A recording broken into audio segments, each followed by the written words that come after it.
Three women were imprisoned by an old woman and forced to become wives to her grandson. At first, they preferred death over compliance. Within less than a week, hunger broke their will. The eldest sister was the first to crack. She begged the old woman for food and promised to accept any conditions. The old woman opened the door with satisfaction and immediately led the eldest sister into her grandson's room. A man wearing a mask appeared inside the room. The next day, the second sister developed gastritis from prolonged hunger. The old woman said she could cure her illness, but the condition was that the second sister must marry her grandson. To survive, the second sister was forced to agree. When she was brought into the grandson's room, she discovered that he was a terrifying mute. She pretended to have stomach pain and tricked him into going to get medicine and food. Using the opportunity to observe her surroundings, she immediately began unscrewing the bolts. Soon, she was surprised to find that the iron bars on the bathroom's small window were loose. After some effort, she managed to remove the window. However, she didn't immediately escape. Instead, she carefully put the window back in place. Before long, the man returned with food. The second sister quietly noted the escape route. After returning, she told her companions,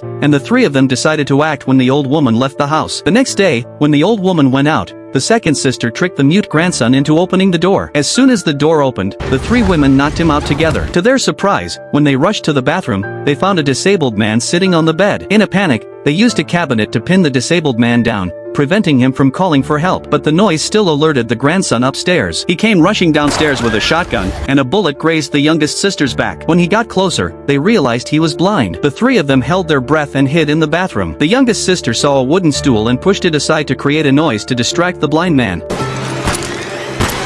While he was reloading, the second and eldest sisters desperately continued to unscrew the window. With the help of the eldest sister, the second sister crawled out of the window and ran toward the forest, completely forgetting about her sisters behind her. However, their escape was unsuccessful. The disabled man had crawled to the door and called for help. The second sister, who had only run about 100 meters, was caught and brought back. The three women failed to escape.